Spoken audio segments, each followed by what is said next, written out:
Olá pessoal, sejam bem-vindos a mais um Renato Braga Podcast. E hoje nós estamos aí com uma pessoa que vai falar um pouquinho para nós aí, trazer informações relevantes a respeito da dor, Dr. Leonardo Ávila. E aí, Leonardo, tudo bem? Ô, Renato, tudo ótimo, amigo. Muitíssimo obrigado pelo convite, pela oportunidade de conversar sobre um tema tão relevante. E, igualmente, parabéns, né, pela condução ao longo de todo esse tempo do seu podcast. Parabéns, obrigado. Cara, muito obrigado. E é um prazer conversar com você. A dor é um assunto que faz parte da vida de todo mundo, tá? Muitas pessoas, infelizmente, acabam tomando um caminho ruim, né? De que ao invés de investigar, identificar ali o porquê da dor, acabam tomando um remédio para simplesmente sumir com a dor de forma paliativa, sem Uhum. investigar, tá? Então, para mim, é um assunto bem relevante. Para quem não conhece, o Leonardo Ávila, ele é doutor em neurociências pela Universidade Federal de Santa Catarina, graduado em mestre em fisioterapia pela UDESP de Santa A UDESC, Catarina, né? a UDESC, a Universidade UDESC, essa é do Estado de Santa Catarina. exatamente. Coordenador do curso de longa duração do Tudo Sobre Dor, tá? E também tem isso na distância, então quem tiver interesse, o link vai estar aqui na descrição, ok? E também é proprietário da clínica Tudo Sobre Dor, tá? Que fica em Santa Catarina, em Florianópolis. Exato, na Grande Florianópolis. Inclusive, estou dentro dela agora. Excelente. Não, perfeito, Leonardo. Vamos conversar então. Assim, é claro que conceituar a gente chega muito nível muito alto. Acho que a gente poderia falar um pouquinho a respeito da sua visão a respeito da dor, tá? Por exemplo, você fala bastante sobre a farmácia interna, tá? Eu Uhum. queria que você trouxesse uma visão básica a respeito dessa farmácia que todos nós temos, para que daí em diante a gente consiga desenrolar um pouco o assunto. Ah, perfeito.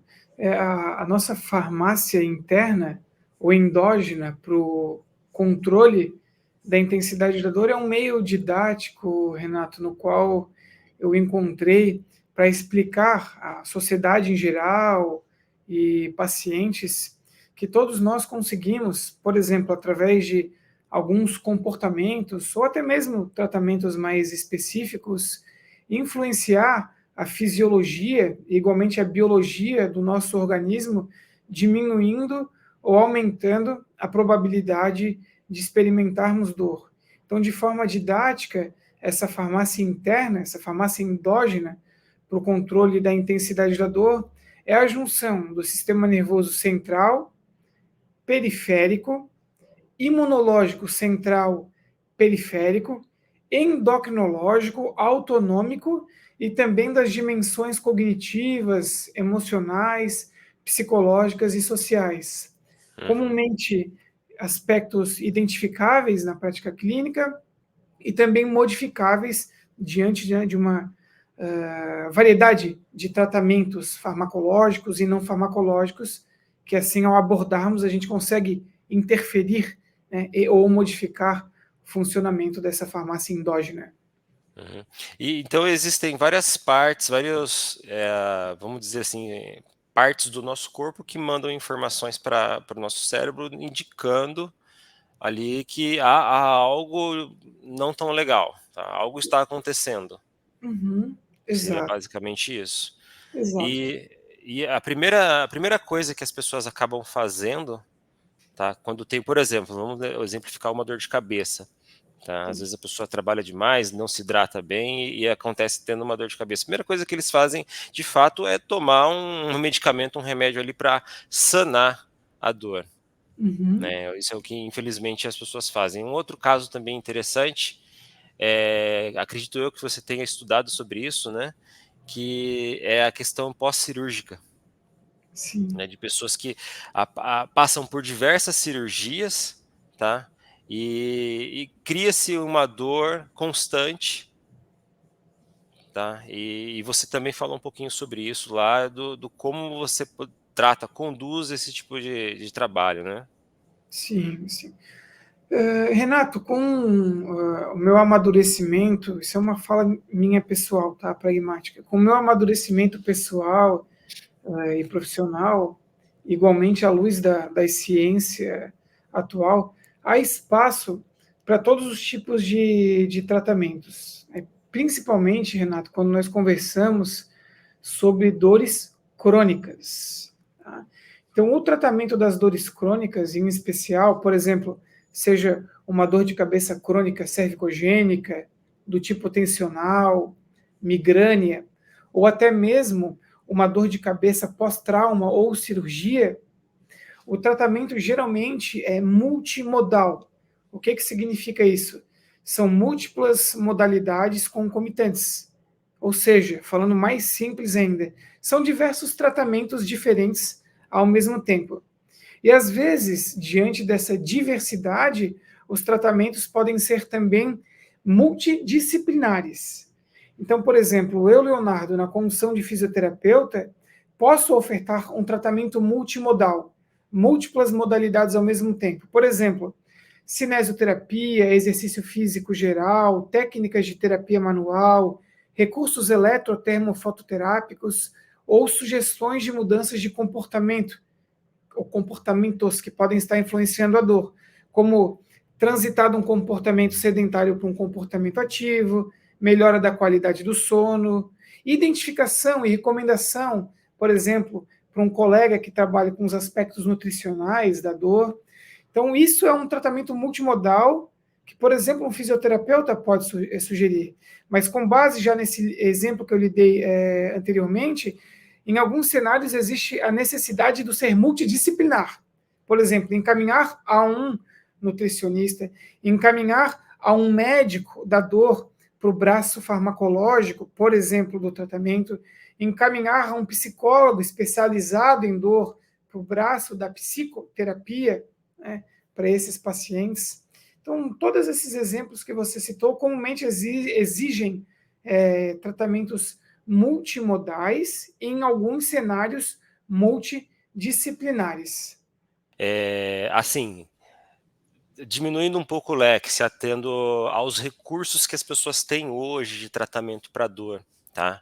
Por exemplo, como uma ótica de um nutricionista, se um paciente se queixa de uma dor crônica, não vou dizer crônica, mas uma dor constante na cabeça, uma das primeiras coisas que eu começo a tratar ali é realmente dentro da anamnese, analisando os hábitos dessa pessoa, tá?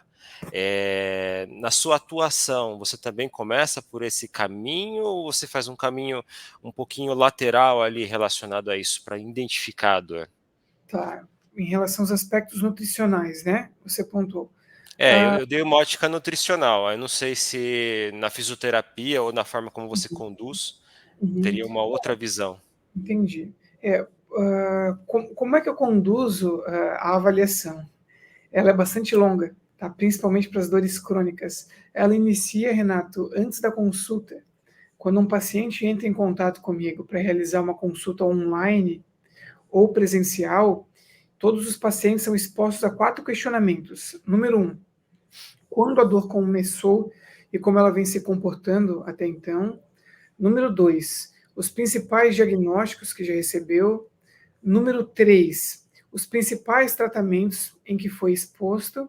E número 4, o preenchimento do mapa corporal para sinalizar a ou as regiões do corpo que doem. Uhum. Já na avaliação, seja via teleconsulta ou presencial, comumente é uma avaliação que dura aproximadamente 1h40, 2 horas, porque são comumente pacientes muito complexos. Tá? Sim.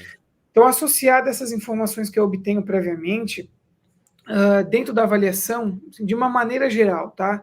Eu Uhum. tento identificar, número 1, as subcategorias temporais de dor crônica, se é contínua, recorrente ou contínua mais flare-up, outras condições de saúde associadas que não necessariamente causam dor, mas que podem estar associadas ao trânsito entre dores agudas e crônicas, manutenção, escapes da dor, gravidade da dor e espalhamento da dor pelo corpo. Junto a isso entra essa questão de comportamento, porque comumente alguns comportamentos podem corroborar para manutenção, gravidade, escape, espalhamento, dentre outras condições de dor, como sono de má qualidade, comportamento inativo, hiperreatividade ao estresse, humor deprimido, alimentação em um perfil pró-inflamatório. Então, essas são algumas condições. Além disso, existe toda uma bateria, né, um pouco duradoura, para a gente tentar discriminar qual é o tipo de dor associado à gênese, à origem da dor. Isto é, saber se a dor é nociceptiva, neuropática ou nociplástica. E, obviamente, dando bastante espaço para o paciente falar sobre a sua condição, porque é nessas entrelinhas que a gente consegue obter algumas qualidades e características da dor associadas a fatores de alívio e agravo que nos ajudam a hipotetizar qual que é realmente o tipo de dor predominante do nosso paciente. Então, é uma avaliação bastante longa e que não finaliza aqui. Porque, ao término, o meu paciente ainda é exposto a questionários com acurácias diagnósticas específicas para aquilo que eu me proponho avaliar, objetivando identificar, por exemplo, no aspecto nutricional, se é uma alimentação com perfil mais pró-inflamatório, se há um prejuízo no sono, por exemplo, o questionário de Pittsburgh, se o paciente tem baixa autonomia, se é hipervigilante, catastrófico, se apresenta qualidades e características de pessoa com sensibilização central, dentre outras. Então, após a análise dessas 3 rodadas de dados, pré, durante e pós-avaliação, que aí sim eu sento e elaboro um plano de tratamento no que compete à minha área e encaminho ao meu paciente. Cara, é exatamente isso que a saúde precisa, né?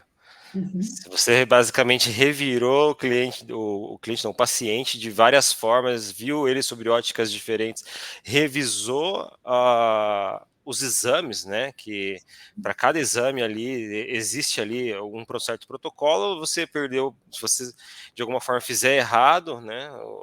Ocasionou algum problema, isso traz alterações e são significativas para a pessoa, às vezes com um diagnóstico errado. Isso eu acho interessante. Uma outra coisa que eu queria abordar com você também é que depois que a pessoa entra nos entas da vida, né, 40, 50, 60, 70, 80, enfim, as pessoas começam a sentir certas dores, tá?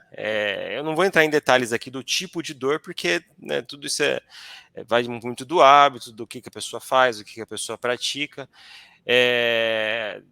Dado isso e com o que as pessoas têm hoje em casa, como é que elas poderiam, de alguma forma, é claro que sendo mais pragmático, né? Diminuir, tá? Essa dor futura. Perfeito, perfeito. Renato, de forma bastante simples, talvez seja a pergunta que eu sou mais exposta, se existe a probabilidade de, entre aspas, prevenir o desenvolvimento da dor. Prevenir em saúde é uma palavra muito forte, principalmente para quem está familiarizado com o método científico. Então, talvez o mais adequado seja a gente sinalizar que existem alguns comportamentos que nós precisamos adotar ao longo da vida que diminui a probabilidade de desenvolver algum tipo de dor crônica primária ou secundária. Isso é, secundária quando nós somos expostos a alguma condição de saúde que está associada, né, à gênese dessa dor.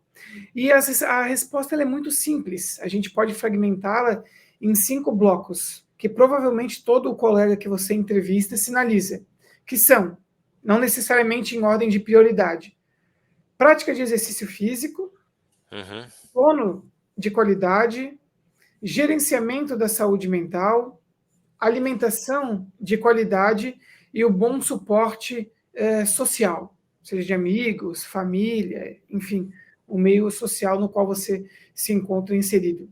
Ao adotar esses 5 comportamentos, teoricamente, é possível sermos classificados num perfil antinociceptivo, com menor probabilidade de experimentar dor. O que isso quer dizer, Renato? Existe uma série de mudanças fisiológicas no sistema nervoso central e periférico, imunológico central, periférico, autonômico, endocrinológico, dentre outros, que ao adotar esses comportamentos, modificam algumas concentrações de neurotransmissores, perfis celulares centrais e periféricos, que podem, novamente, é um raciocínio probabilístico, diminuir a probabilidade de nós experimentarmos dor, ou quando nós formos expostos a um agente que potencialmente causa dor, experimentarmos de forma menos intensa, menos grave, menos sofrida, menos incapacitante e acometendo um menor percentual do nosso corpo. O básico. Excelente. Bom, trazendo isso de forma um pouquinho mais popular, então, a adoção de alguns hábitos, eu tenho uma ótica interessante em relação a isso, que acho que dá para destrinchar um pouco, tá? Quando a gente fala de longevidade, tá? A gente fala também de minimizar as dores, tá? Com o tempo. Eu sempre gosto de falar do mapa da longevidade, tá? Que é o MAPA. Movimento, alimento, pensamento e ambiente. São 4 pilares que influenciam diretamente na sua qualidade de vida, para ter uma boa vida, tá, até os seus últimos dias. Né? Tá um pouco relacionado ao que você comentou, Uhum. principalmente no movimento. Né? O que eu vejo hoje? Muitas pessoas com o home office, com o fato da pessoa ter uma certa liberdade de trabalhar de casa, se movimentar pouco. Então, existem muitas pessoas que acabam indo à academia de manhã, faz 40 minutos de esteira, sei lá, alguma coisa mais volátil, mais rápida, né? Porque não tem tempo, e passam o restante do dia sentado. Uhum. Tá? Então, a ausência da movimentação mínima, né, que seria você levantar, ou num dia normal, você tomar um pouco de sol, dar uma volta, isso é algo que as pessoas acabam não tendo, e que de alguma forma também pode influenciar para o nascimento de possíveis dores, por assim dizer, né? Sim, sim. Ô, Renato, quando esse perfil de pessoas, que é talvez 50%, por exemplo, da população brasileira, ou muito próximo disso, não preenche os critérios mínimos por faixa etária para ser considerado praticante de exercício físico, por exemplo, dos 18 aos 64 anos, é uma prática de 150 minutos de aeróbio por semana, associadas a 2 treinos resistidos, com duração aproximada de 20 minutos.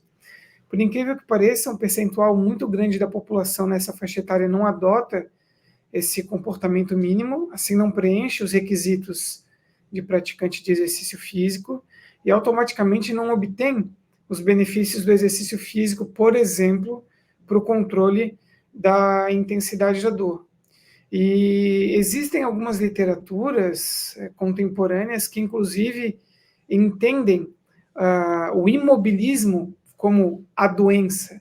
Haja vista que, por exemplo, o comportamento sedentário ele está associado a uma série de condições de saúde, doenças neurodegenerativas, cânceres, síndromes metabólicas, a própria dor ou a manutenção da dor, fazendo com que a dor torne-se crônica, e de fato permanecer longos períodos na mesma posição, mesmo que uma pessoa não experimente dor crônica, pode ser um agente para experimentar uma dor aguda, apenas por conta da isquemia local, que pode decorrer no acúmulo de alguns metabólitos que são capazes de ativar nociceptores, e igualmente ficar muito tempo na mesma posição pode deformar umas proteínas que a gente tem na membrana de uma célula chamada nociceptor, que também quando despolariza essa célula, esses estímulos ascendem sentido o sistema nervoso central, também aumentando a probabilidade de a gente experimentar a dor. Então, de fato, essa é uma das condições que nós precisamos ficar atentos e igualmente abordar com os nossos pacientes. Essa é uma máxima que eu trago comigo, obviamente fundamentada na literatura e igualmente divulgo, repasso, prescrevo aos meus pacientes, que é variabilidade de posicionamento ao longo do dia. Comumente, o perfil de público que eu atendo está muito atrelado a um trabalho intelectual, então acaba ficando 7 ou 8 horas de carga horária de trabalho intelectual, por exemplo, em frente ao computador, e igualmente mais 1 ou 2 horas sentado ao longo do dia vendo televisão, mais 1 ou 2 horas sentados ao longo do dia em deslocamento, no carro, por exemplo, no trabalho, e igualmente mais uns períodos sentados para alimentação e etc. Então, se colocar uma carga horária de movimento ou na posição em pé, tirando estímulos dessas partes do corpo, é pouco, é bem pouco. Então, faz parte, né, de sugestões que compõem o nosso plano de tratamento. Boa Interessante. análise, boa análise. Movimento é imprescindível, cara. É Fora que a gente imprescindível. nem tocou na seara de aspectos cognitivos, emocionais e É, psicológicos, sociais por trás da atividade e do exercício físico, né? quando eu tô prestes a participar de uma reunião que vai exigir mais de mim, não fisicamente, mas intelectualmente, eu Uhum, costumo fazer algumas barras no escritório. Aqui eu não tô no escritório, eu tô na sala de jantar. Mas no uhum. escritório em si tem uma barra, cara, paga 10 ali um pouco antes, tem ali uma aumenta a circulação sanguínea, oxigena o cérebro, um bom copo d'água E vai. Boa. e vai. Fora toda a cascata de eventos fisiológicos que ocorre numa exposição aguda, né? A, Uhum, a vamos chamar de exercício, se tu faz regularmente boa, sim. boa E, e opção. não, pode ir. Não, não, É, boa opção. boa opção. E também uma das coisas que eu sugiro bastante é o alongamento. Não sei o quanto o alongamento traz benefícios em com relação à prevenção, mas eu acredito que o alongamento é algo que também que muitas pessoas acabam se esquecendo, porque vão à academia, fazem a hipertrofia e achando que a hipertrofia já é um sinônimo de saúde. Não deixa de ser, mas Uhum. acho que o alongamento também tem algum tipo de benefício ali para a dor, né? Renato, no que diz respeito a alongar, prevenir algum tipo de dor, é algo que a gente pode, talvez, em algumas condições de dor, porque dor é algo muito abrangente, né? Uhum, Depende do tipo de dor, depende da parte do corpo. Apenas para quem vai nos escutar, eu exemplificar. Eu sinalizar que o alongamento previne, por exemplo, um tipo de dor visceral é meio improvável. Talvez uma dor que acometa parte do sistema músculo-esquelético, uma região do corpo, aí faz uhum, sentido. Da mesma forma, então a gente precisa falar que talvez em alguns casos exista associação. O mesmo raciocínio cabe para o tratamento da dor. Existem algumas condições de dor, em especial algumas dores crônicas, por exemplo, que sim, os pacientes podem se beneficiar de exercício de alongamento e ou relaxamento. E olha que interessante, não necessariamente isso está associado a que o paciente vá alongar a região e, por exemplo, automaticamente vá aumentar a amplitude de movimento. Não necessariamente. uhum, Talvez o simples fato de você colocar um estímulo mecânico do tipo tensional na região que você está alongando, novamente, possa decorrer numa cascata de eventos biológicos que podem fazer com que naquele recorte de tempo o paciente experimente dor. Mas não necessariamente o mecanismo que justifica o porquê de alongar, controlar algumas dores, é uma questão biomecânica. É porque aumentou a ADM, porque o uhum. músculo aumentou o seu comprimento. Não, não necessariamente é isso. Existem muitos eventos biológicos por trás que podem tentar também justificar o porquê, né, de algumas pessoas se beneficiarem ou não. Ah, interessante. A movimentação, assim, de forma geral, ela é imprescindível. A movimentação natural. As pessoas Sim, perderam até o fato de se movimentarem naturalmente. com naturalidade, exato. Exato. Exato. Tirar um Ah, pouco daquele estereótipo de, por exemplo, se eu vou me sentar em frente ao computador, que obrigatoriamente eu preciso estar com os meus olhos num ângulo de 90 graus, igualmente cotovelo, ombro, posição da cadeira. A questão aqui talvez seja, número um, o status fisiológico que tu traz contigo, e igualmente o período que você vai manter nessa uhum, condição. Então, se a sua fisiologia é uma fisiologia pronoceptiva, ou seja, com maior probabilidade de experimentar dor, por conta de uma série de potenciais maus hábitos associados a um estímulo periférico muito extenso, duradouro, por exemplo, ficar longos períodos na mesma posição, comumente indifere o tipo de posição. Você pode ficar ereto, um pouco mais curvado, para um lado ou para o outro. O problema não necessariamente é a sua posição naquele recorte de tempo, mas o prolongamento, a manutenção de posicionamento, que são aferências, novamente, Renato, periféricas, que é talvez para um organismo mais sensibilizado possa fazer com que a pessoa experimente dor. Por isso que não são todas as pessoas que experimentam dor. Por isso que a gente precisa de uma avaliação minuciosa para tentar identificar essas variáveis. De fato. Antes da gente tratar um pouco do assunto de alimentos, tá? Que eu queria também enveredar um pouco relacionado aos hábitos alimentares, principalmente aos seus, tá? Quero falar também do pensamento, tá? O quanto o nosso cérebro pode nos tapear a fim de gerar e provocar dor. Perfeito, perfeito. Renato, uma breve explicação para quem vai nos escutar. Não existe nenhuma região neuroanatômica no cérebro responsável pelo processamento da dor. Assim, existem grupos neuronais que a gente chama de controle inibitório ou dimensão cognitivo-avaliativa, via medial da dor ou a dimensão afetivo-motivacional e via lateral da dor ou dimensão sensório-discriminativa. Alguns pensamentos, né, ou comportamentos que envolvam afetividade, sofrimento e outros aspectos cognitivos, emocionais, psicológicos e sociais são capazes de ativar parte dessas vias ou dimensões da dor, em especial o controle inibitório ou a dimensão cognitivo-avaliativa, e igualmente a via medial, ou dimensão afetivo-motivacional. Essas regiões do nosso sistema nervoso, Renato, elas conversam entre si através de neurônios, então os axônios, os dendritos conversando entre si, e mandam outros neurônios, né, neurônios de projeção, descendentes por tronco cerebral. E do tronco cerebral eles descem sentido medula.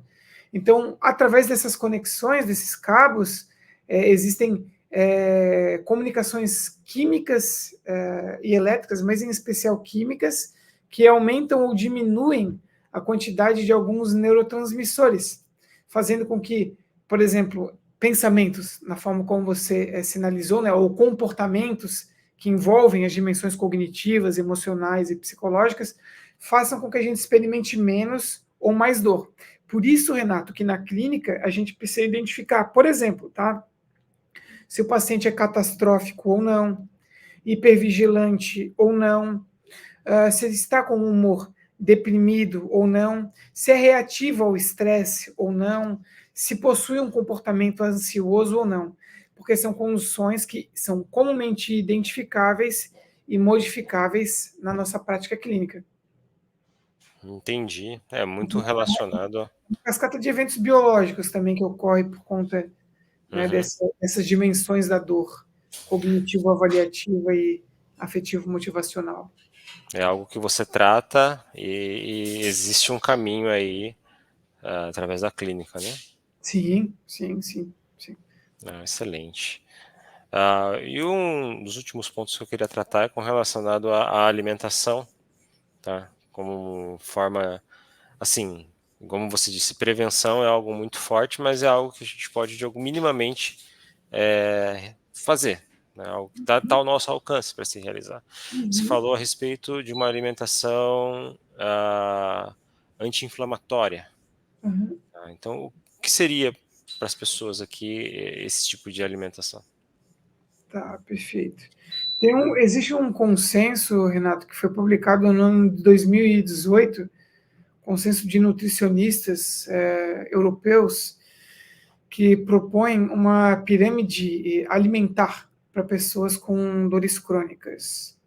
De forma sintetizada, eu posso sinalizar que a pirâmide é toda baseada em uma dieta mediterrânea, que é a dieta, segundo esse consenso, com um perfil menos inflamatório possível.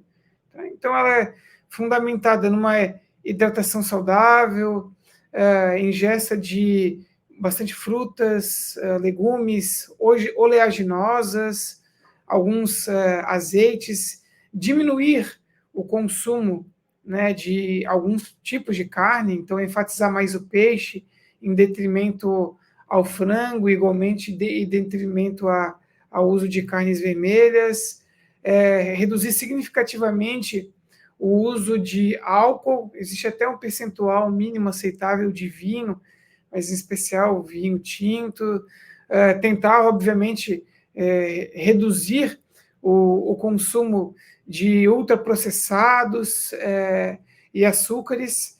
Então, esse é basicamente a base, né, dessa pirâmide alimentar que foi publicada em 2018 para Uhum. pacientes com dores crônicas. Certamente existem algumas condições de dores crônicas, Renato, em que, além da alimentação, alguns suplementos podem estar sendo prescritos, né? Por exemplo, pacientes que experimentam migrânia, que é a enxaqueca, existem alguns estudos que sinalizam que doses mais elevadas de riboflavina, coenzima Q10, ômega 3, mais de 400 miligramas dia, podem diminuir os escapes de dor e igualmente a gravidade dos escapes de dor. Da mesma forma, pacientes que experimentam outra dor crônica primária, né, que é a fibromialgia, também podem se beneficiar de doses similares dos mesmos suplementos. Igualmente, pacientes que sofrem com síndrome de fadiga crônica, então, novamente entra aqui, salvo engano, vitamina D, riboflavina, coenzima Q10, ômega 3, enfim. Então, obviamente, de Uhum. acordo com o tipo de dor, né, em especial dores crônicas, para quem não tem ciência, a gente tem 11 subcategorias, e dentro dessas 11 subcategorias, diversos exemplos.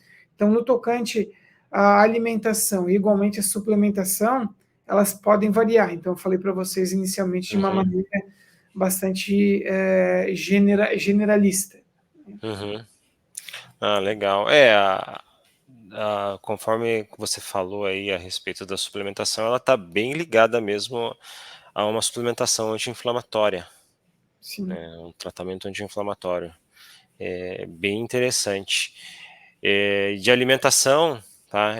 Eu achei que você ia falar sobre uma alimentação, aquela com base em, nossa, agora me fugiu o nome, cara. Não tem problema. Com base em óleo, a cetogênica.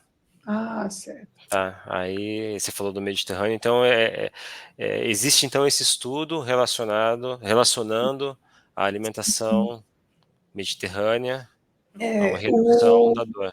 esse é um consenso, cara, de Consenso. nutricionistas, é um consenso publicado no ano de 2018. Eu não vou saber lhe informar agora qual é a revista, mas inclusive eu tenho a pirâmide salva, igualmente o paper original e traduzido.